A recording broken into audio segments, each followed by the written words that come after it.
in the UFC. How are you doing today? I'm doing well, man. Thank you for having me on the show. Absolutely. Well, thank you very much. So you were born in Japan, correct? Yes, When did you yes, move I to the was. States? I moved when I was 2.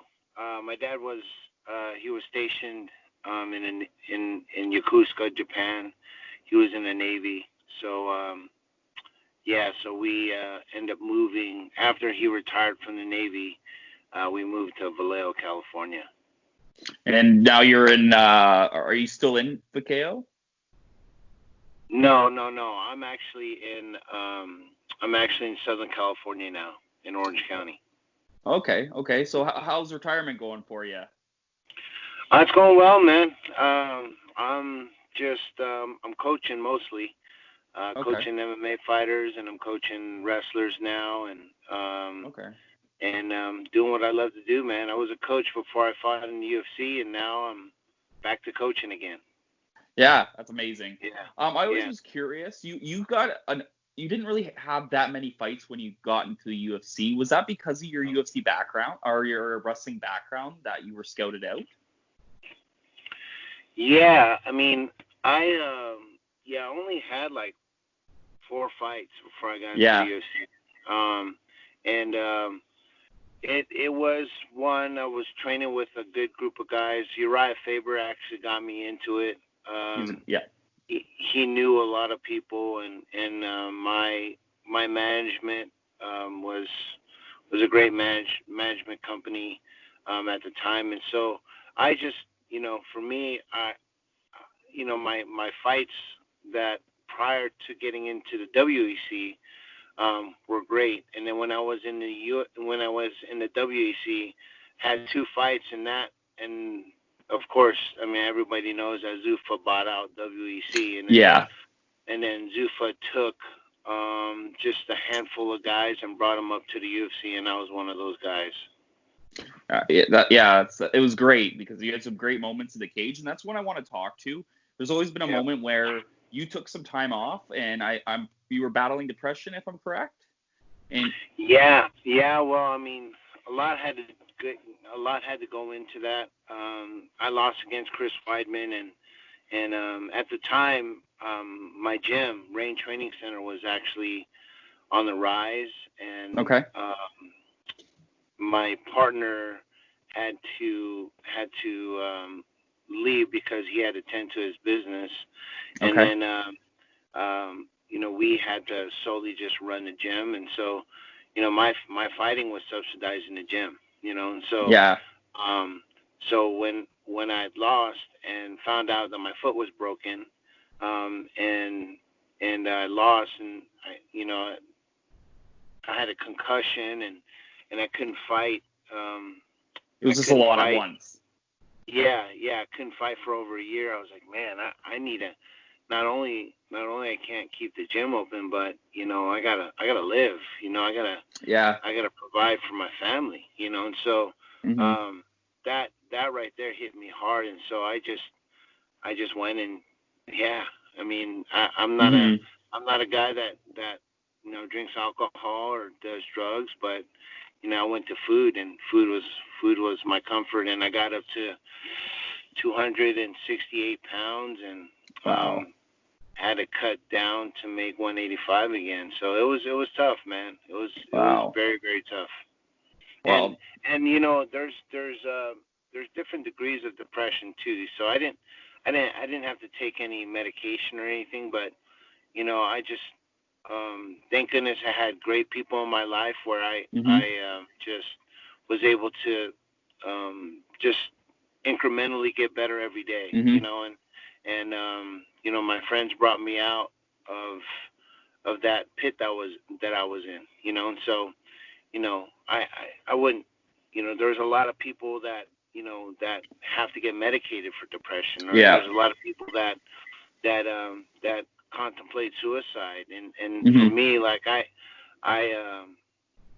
yeah, there was times where I was like, wow, there's and there's that can definitely be the easy way out, Mhm.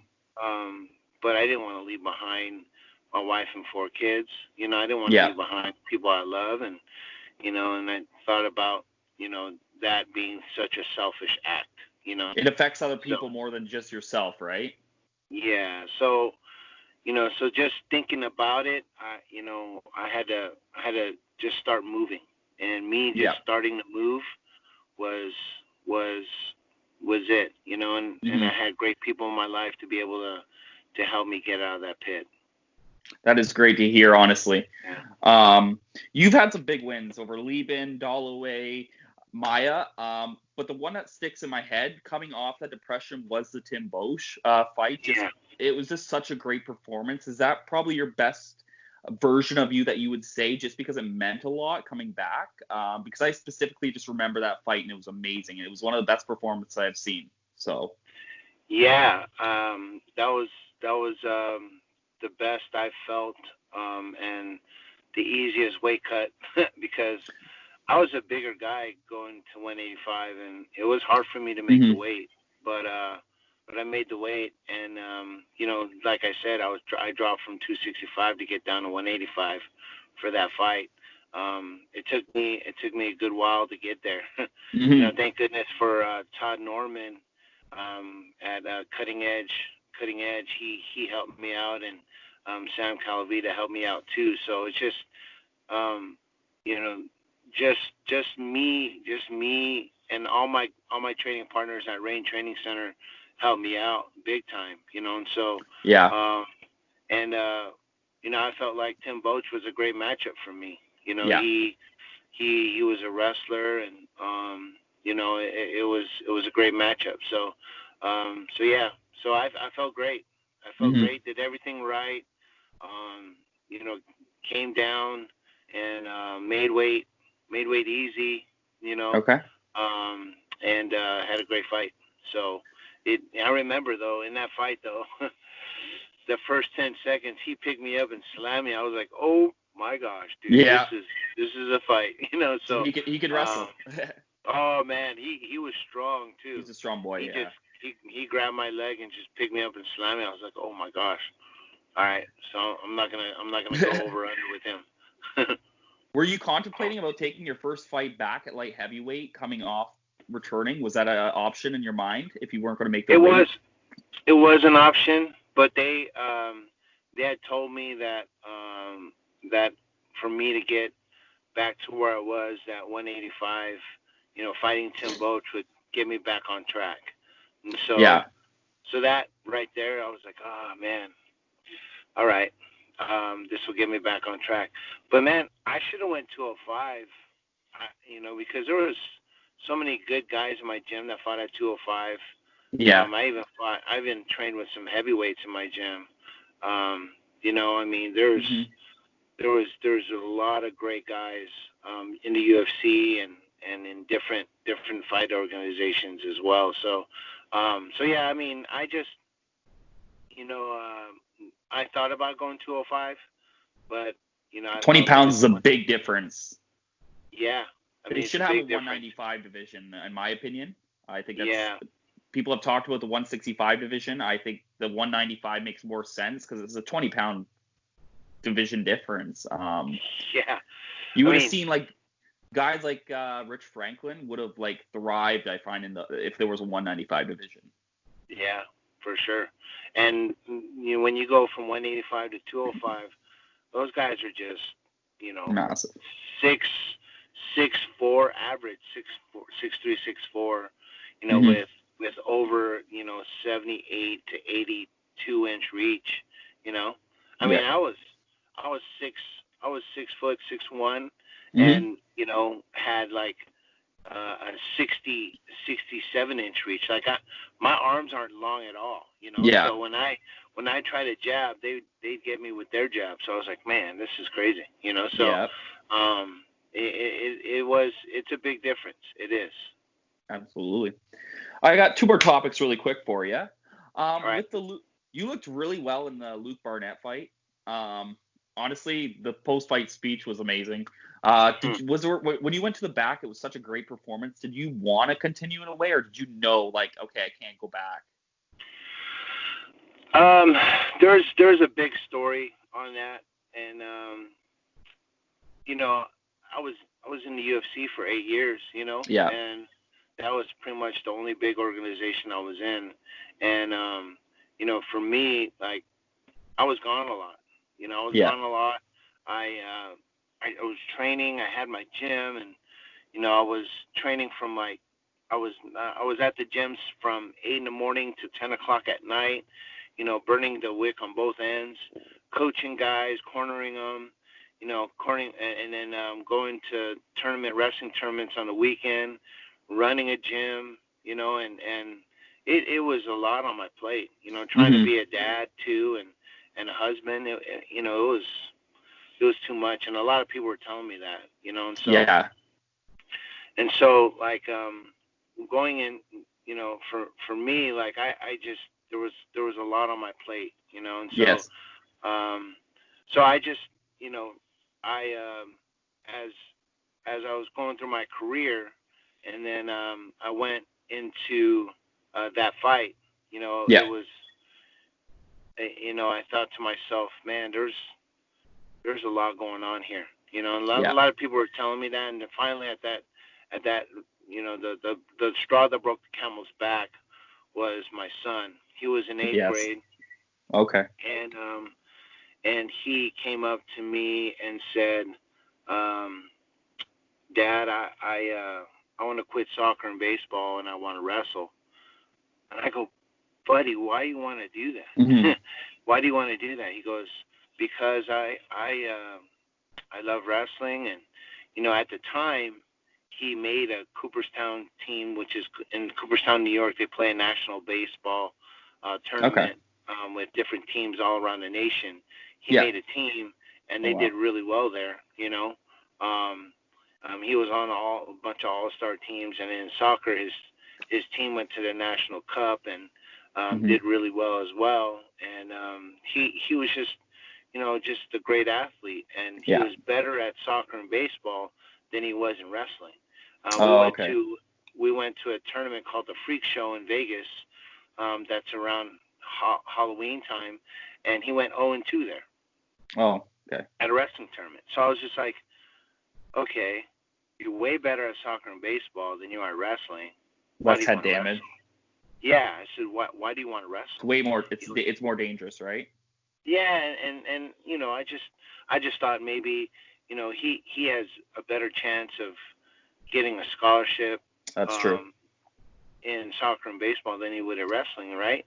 And so then he said, Dad, I want to wrestle and I want you to coach me. I go, buddy, that's a, why do you want to wrestle? And he goes, I want to get a full ride scholarship to Division I university.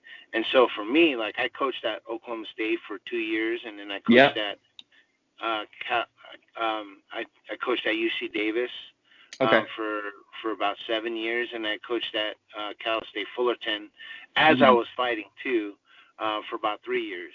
So he was around it. He was around a bunch of Division I college wrestlers, So he had an idea for it. He had an idea. So then he said, at 13 years old, he goes, Dad, I want to quit soccer and baseball, and I want to wrestle, and I want you to coach me. I said, okay. What are your goals? What do you want to achieve in wrestling? He said, Dad, I want to get a full ride Division I scholarship. I said, whoa, hold on, full ride? And I go, there's over tens of thousands of kids that want a full ride scholarship. Yes. And there's a small like number of colleges that give full ride scholarships. Yes. I said, what makes you think out of the tens of thousands of kids that you are going to get a full ride scholarship? Without batting an eye, looks me dead in the face. He goes, well, I got you, Dad. Aw. And then I was just like, whoa, that floored me. Yeah. And I just started crying, and I was just, the type of crying where I just couldn't breathe. I was like, all right, buddy. Yeah, it's one of those great father moments. Yeah, man. And so that was a straw that broke the camel's back, and I announced my retirement, a week later, and I said, it's my time. It's my time to go. And and now it's like, and even before that, my daughter was having some behavioral issues. She was sneaking out of the house and doing different things, and having arguments with her mom and stuff. And so it was tough for us, Yeah. And then I was arguing with my wife because I was never home, Yeah. So it was tough at the Munoz house then, Yeah. It was just the best know? decision.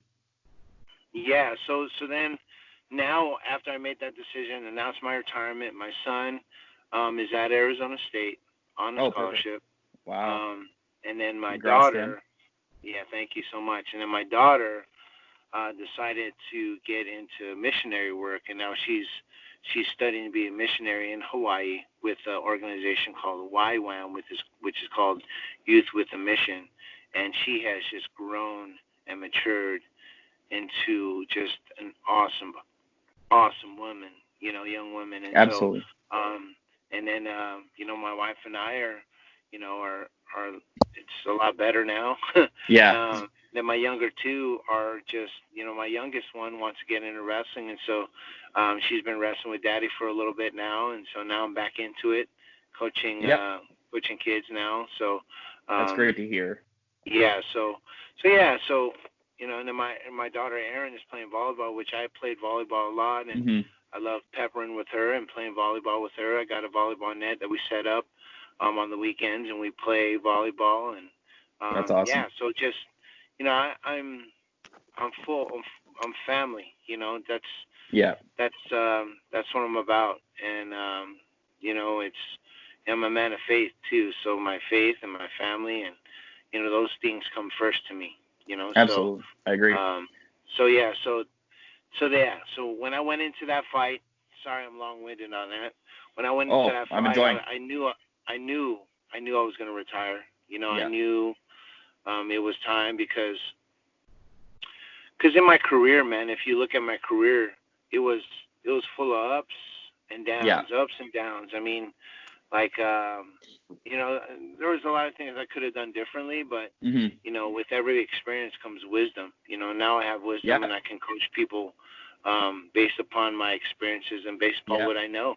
With the body and with martial arts and wrestling and Muay Thai and boxing and jiu-jitsu, everything that I know, I pour into everybody I coach. So there's a reason why in my career I wasn't a champion.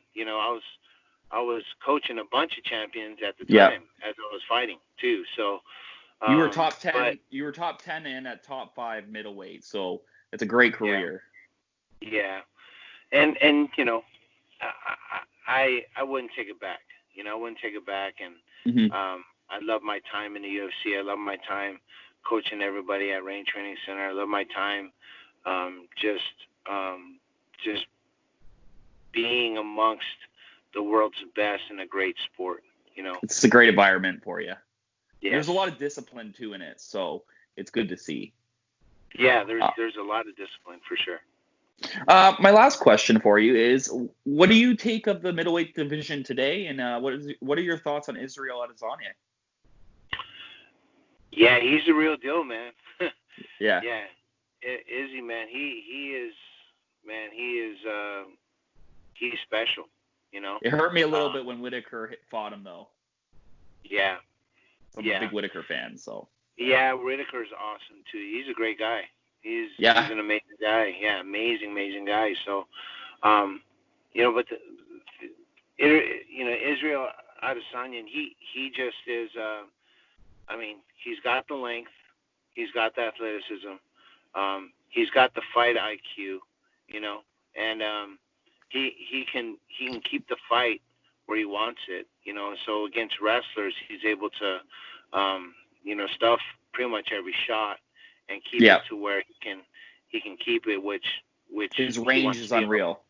Yeah, and it's unreal. So yeah, I mean, he's the real deal, man. I do think he's great. I don't think he'd be John Jones. I know they have a little bit of going back and forth, but I do think he will go down as one of the best middleweights. He is a great fighter. Yeah, for sure. Yeah, I'm the same way. John Jones he's special too, and they have similar body types.